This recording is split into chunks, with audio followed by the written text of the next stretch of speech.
All right. Hey, everyone. So we are glad to be able to be doing Facebook Live to have these Imago Voices conversations congruent with what we're talking about in our sermon series. So we just spent this last bit of time sort of focusing on the idea of for God's is the kingdom, the power, and the glory forever and amen, and how that was a resistance to the idea of what kingship and power and glory looked like during the Roman Empire. And so it's really a resistance and a call to redefine what power and glory and kingdom looks like. And a lot of times that looks like standing alongside people who often don't have so much power, who often are not glorified, who often are forgotten. And so what we're going to do this week is we're going to talk with Brad. And Brad has been a part of Imago for a long time. We'll get into all that here in a little bit, and has been a part of trips that we've taken yearly to Honduras. And so we're excited to hear about the ways in which he's been able to redefine power and glorify and bring wisdom and recognition to folks who often are forgotten, to be able to be a support. But also, one of the most important things during missions is it's not just about what you're doing for the people coming, but what they do for you as well. It's a partnership. There's a mutuality in that. And so we're going to talk a little bit more about that. So Brad, thanks for being willing to share and be on the Imago Voices today. Yeah, no problem. Thanks. Yeah. So tell us, we're like a couple months into quarantine. I don't think any of us realized it would be this long when the mandate came down that it was the shelter in place. But what have you been doing? What does the quarantine look like for you? So I am lucky enough to be able to work from home pretty effectively. In fact, I'm probably working as many hours, if not more, just because it's so convenient to get up and roll into the office and just have at it. So I've got all my computer gear here. So it's basically like I was sitting at my desk, just I'm at home instead. So it does afford you a little bit of extra time if I've got it during the day, just to go for a walk or, make some tea or just take a little break here or there. My calendar for work just is filled up with meeting after meeting. I've actually got a new job during all this, which is a little stressful, just trying to catch up to speed on something new while not actually being there. So is this like a new position, or is this a totally new job in general? Yeah, it's pretty new for me. I'm an engineer. I work at CAT. Worked in engines for 20 years, and now I am working on something pretty much completely different. So it's usual learning curve with a new position, but this is all more about electronics and things like that. So it's having to try to remember things from college days, or just learning who knows what, and everything goes along with a new job. So yeah, wow, that is a lot of new at one time then during the quarantine.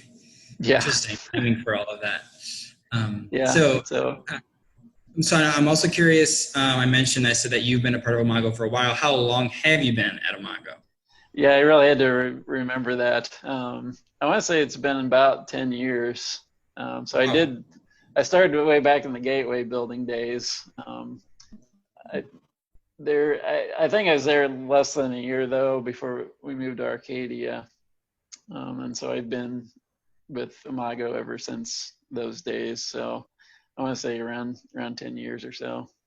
Okay. So how did you first hear about Imago when they were at the Gateway building? So I was going to a different church here in town that had recently moved at the time to a much larger facility in North Peoria. So I was starting to feel a little disconnected there. So some friends of mine, actually some mutual friends of yours, had been going, my friend Dave, who knew Charlie from back in Northwoods days or even Pekin, I think even before that. The Baptist Church?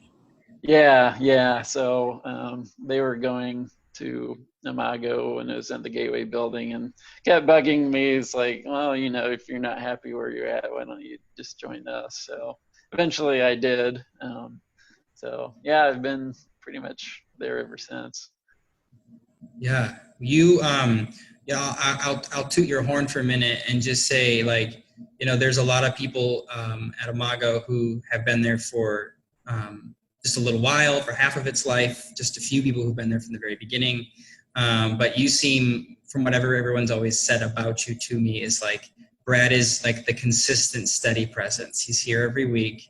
He's going to do the little things on the side that not everybody wants to do, like shoveling snow, right? And counting the money. It's like he's that person who is just present in unique ways. So, and I know one other thing so those are those like two things I know that you're involved in. What are other things that I'm not even aware of, or that you've been involved with throughout time before I knew you and came to Imago? Yeah, the shoveling snow I even did back in Arcadia. The counting money's fairly new, I suppose, but playing in the church band, worship band, is something I think I did once in Arcadia, but the very first service at our current location, I was in that band. So I've pretty much been doing that fairly regularly since we've moved onto Gale Avenue there. So Yeah. So yeah, if anybody's like, well, who is that guy? It's like, well, occasionally I'll be standing next to the piano trying to hear myself play guitar. Oh, that's great. And then obviously you're involved with mission work at Imago, going to Honduras every year. So how many years have you been going, and sort of what sort of things do you do on those annual trips? So as again, having to remember, so last year is the 7th trip, so this would have been the 8th this year. Yeah, just some of the things you do down there, just in general. It's we have the debriefs at church usually after each trip, but just things it's hard to describe. Just the first day is just always brutal because you've got to get up at in the middle of the night basically to catch an early flight out of either Chicago or Bloomington or somewhere. It's usually fly to Atlanta, then Atlanta to San Pedro Sula, Honduras. Then it's about a 4.5 hour drive up the mountains into La Esperanza. So the time we're there, and they always take us to this one restaurant, they bring out these plates of sizzling meat, and it's like the best thing you've ever had in your life, just because you're just so exhausted. Like I always get a bottle of Coke, which down there it's like the real thing, cane sugar or whatever, and it's like the best thing you've ever drank in your life, just because you're so, especially after being in a car for 4 hours. Yeah. But it's so beautiful down there. I mean, that's probably the other thing that's hard to describe, just especially that drive going up the mountains. Like I have not been to too many places on earth that are very mountainous. So that's just especially that first trip or so. I mean, you're almost too tired to even notice as you're going up. It's when you come back down as we leave, just being able to look around and just see the beauty of that part of the world, and just how different it is than it is here. Yeah. Wow. And then once you all sort of get to your location where you're going to build a house, what are those like interactions with the family and people look like in that sort of first day as you're kind of gaining your ground? Yeah, everybody's a little different how they interact. As you say, I'm more like quiet and in the background usually type of thing. I don't speak Spanish well enough to really converse in. Luckily, we've got some pretty good translators that we've gotten to know over the years. So we always try to get the ones we like best. Yeah, usually it's, they always have a story. And generally, I mean, occasionally we'll be in between projects, so we'll pick up for some other team left off. But more times than not, it's basically start to finish. So we'll show up, and there'll just be their plot of land with what they're living in, currently, and then we basically at the end of that week we've got a standing structure there that'll be their new house. So yeah, it's always heartbreaking to hear their stories, but at the same time, a lot of them are just so full of life, and they're fun to interact with. There's usually a bunch of kids running around, wanting to play, and we've got to meet, and just especially the people that have gone many years, you develop a relationship. So we'll go back to the houses we've built in the past. Maybe not all of them, but there's certainly ones that we've just continue to go. We'll go visit them almost on a daily basis. Just take a break in the afternoon. We'll go make our rounds to visit all the people that we've interacted with over the years.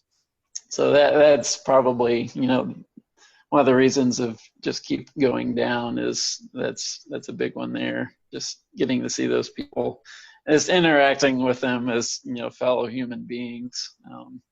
I think is the other thing. They're just I think something I realized probably the first trip down there. I mean, we're building them a house, but just some of the conditions they live in, it's hard to imagine living here your whole life. But they've got some of the same problems we would hear, just emotionally or physically. That's a big step for them to get this house, but it's not fixing all their problems necessarily either. So they still have those personal issues to deal with, and just getting to know them at, I guess, a more personal level than just we went down and built a house for some family and that we'll never see again type of thing. So yeah, which is interesting, right? Because it's not a model that all churches follow. Of like some churches do like destination missions every year, right? Like so there's like a big reveal about where we're going this year. But there are some churches, like Imago is one of them, that's basically said like, no, we're not really concerned about like a new destination every year or like a mission location that's appealing to people that will get people to sign up. It's more like the element of relationship that we have with that community, of like wanting to see that community change and help them, and also be helped by them, and to have that relationship and that mutuality, not just like, hey, we're coming in, we're going to save the day, and then we're out of here, right? We'll never see you again. There's that really beautiful connection, which I love. I think that's really unique, and unfortunately, not a lot of missions work is done like that. Yeah, the people at the mission base always say, "Oh, you're the best group for that because you really develop those relationships." Now, maybe they say that to every group down there, but I think I feel like it's true. Yeah, that's probably very possible, but also probably not, right? You probably are unique as well. Like there probably aren't a ton of groups that come back year after year. I think this is a mission that was started. Before Imago, like the Harrises were significantly a part of this. And so, there were basically, I remember Steve saying at one point that there are multiple, homes there that have been built, over a dozen homes that have been built by this community that's gone and been a part of that. So, and that's a neighborhood, right? So that's pretty neat to have changed that over those many years. Yeah. Yep.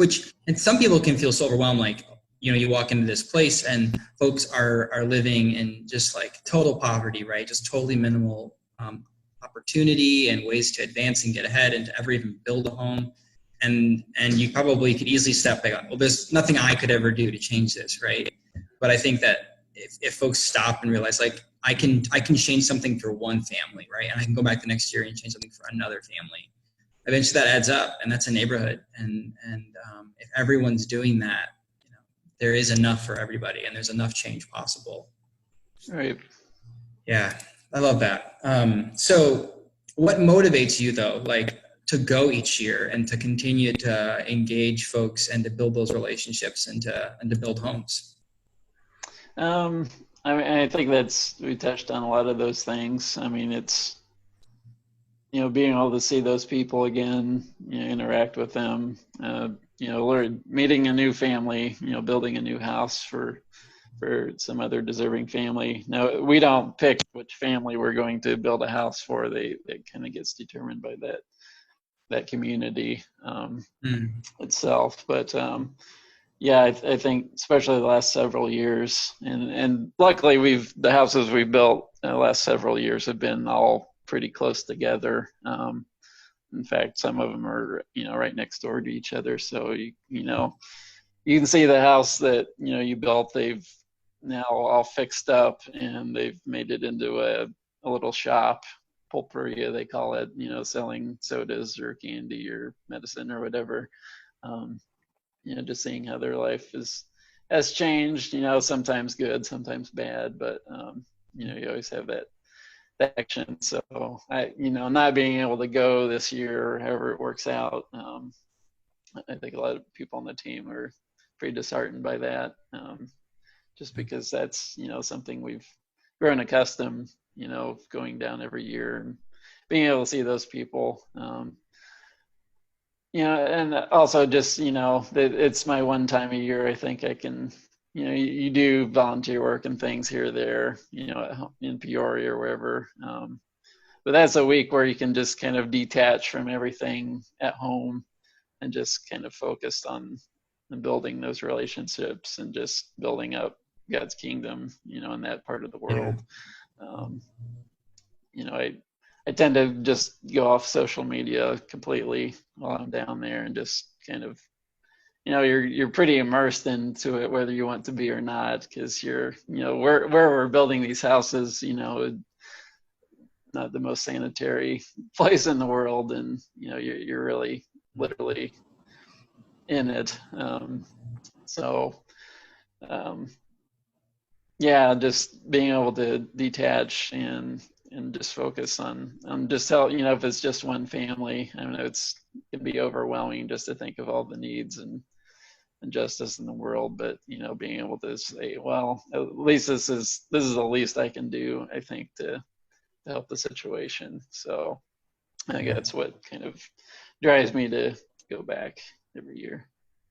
Yeah, that makes sense. I appreciate what you said around like this is your way to sort of bring a glimpse of the kingdom of God into this space, right? And like that's one of Imago's directives of mission is to bring those values of equality and justice and mercy and grace to folks who are in need of that. And that looks different in every context, right? Like I think if we think about that in Peoria, that looks different than what justice and equality and mercy and grace look like in Honduras. But in some ways there are so many similarities. And do you I know this wasn't something that I had like asked you directly about already or prepped you on, but I'm curious, like, are there things that you do in Honduras that you then come back here to this area and think like, I can engage in the same way here in Peoria to meet those same needs and bring the values of the kingdom of God through justice and equality to folks here in this area?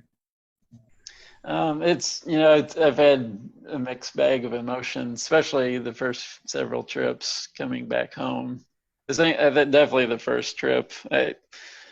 To be honest, I kind of felt a little the opposite, at first. It's just, you see how much abundance we have here, and I don't know, people complaining about things that seem so mundane and unimportant. You get a little frustrating until you get acclimated back into your normal life. But no, I think that's a good point. I mean, I think you definitely I probably think I see the world differently, also having experienced that down there, up here. I think a lot of churches do good work, but I think ours, has unique things that we do for the community that would be maybe an equivalent of, the invasion down there. Just Yeah. marginalized people, and you can't fix everything, but if you can focus on something to make that just that much better in the world, that's probably all you can do. But Yeah, that's so true. And you can easily imagine you could easily go to Honduras, come back, and just feel like so heavy-hearted that it could just almost be crippling at times, or even when you're there, to like just feel like I want to do something. I know I'm doing something, but is it enough? And it probably can steal your joy. And I imagine a lot of people are experiencing that even now during this virus, and folks feeling like so like helpless and hopeless, and seeing things on the news like we're seeing today in Minneapolis of a man, with an officer with his knee on his neck to the point that he's, gone. He's not with us anymore because of this brute act of over-violence and personal prejudice and systemic racism. So it's like you can see these things and you feel like I want to do something and I can't. And I just feel like my hands are tied. And, I can't even go out and march and protest, right? Because we're not allowed to do that. And you see them protesting now in Minneapolis. Many folks are going out and doing that, and they're like doing it, having a social distance, like 6 feet apart, but yet still it's a large group. And it can just feel so like joy stealing, right? To see all these overwhelming problems and not know where to even begin. So I don't know, I'm curious, like, what are some areas right now in your life that, amidst that feeling, that bring you joy, that are helping you laugh right now, that are giving you some sense of excitement amidst a world that's already really challenging, and now COVID's only added greater disparity or a greater light on the disparity? It's a good question. I think just personal relationships and keeping those going through all this has been pretty crucial. I mean, I'm proud. I don't know. I'm kind of a homebody, I guess, in some ways. So I haven't necessarily struggled that I can't. I mean, I'll go outside and get exercise, and sure, I still got to get groceries. But I haven't got to that feeling where I'm just like so stir crazy. I need to. That's good. I feel like I'm getting suffocated or anything. Yeah. So I'm probably lucky in that respect, but yeah, at the same time, just trying to. And it's easy to let things like friendships and relationships get, go by the wayside a little bit just because you're not interacting like you normally would. Sure. But at the same time, learning, I didn't know what Zoom was until all this happened, and just, still maintaining those normal, small group meetings that we do, or, my trivia team at the Fox Pub still meets, through Messenger every week to kind of just go over the trivia questions that they're now doing virtually. Things like that. Just my own relationship, still maintaining that, best we can. Just being able to still meet up and get to know one another, and it's and just working, I guess. To be honest, I'm as busy as ever here for work. Yeah. Again, I'm lucky to be able to do that for sure. But it's keeping me more than busy during the day for sure. So probably lucky in that respect. And still, doing church, really. I mean, it's, the Zoom meetings, I mean, for the most part, they've worked, I'd say, pretty well over the course of this. And hopefully, if we have to keep continuing to do this, that that we'll be able to, everybody will be able to just, I guess, be able to deal with it, as the best they can.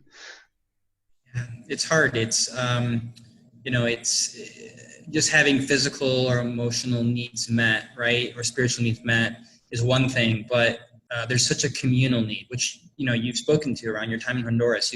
You could easily just go and build a house, not have any interactions, not go back on your lunch breaks and visit folks who you've built homes for, but like that is the joy of the work you do, right? And that's the same thing for church. It's like, sure, people could come in on a Sunday, consume something, and then never interact again, but ultimately at the end of the day, church for so many is about community. It's about that connection, and that's what life is. That's what ministry is. So yeah, there's definitely, we have to continue to try to find ways to help people connect and keep that connection now. So, well, Brad, thanks for being willing to share with us a little bit about Honduras. There's a lot of new folks at Imago who have come in the last year, and they just don't know a ton about Honduras. And so I wanted to give some of the new folks opportunity to learn about it, but also I feel like from my understanding of when a lot of folks have come back from Honduras and shared their experiences, you're not always one whose voice everyone gets to hear. So I'm glad that you got to share your perspective and how you experienced Honduras. So Thanks for being willing to share that and just being such a faithful volunteer at Imago and serving people so consistently. So I appreciate you and I admire you and hope that I can continue to be somebody that lives as consistently as you live. So I just want to speak that out and tell you that. I know I've never said that to you in person, so I'm like, I should probably tell you that. I just think about it in my head. But thanks a lot, and of course. And we look forward to hopefully being in person again for worship soon and our mutual friend group all getting together. Yes. So, all right. Well, take care. Have a good night. Bye, Yeah, bye for now. thank you.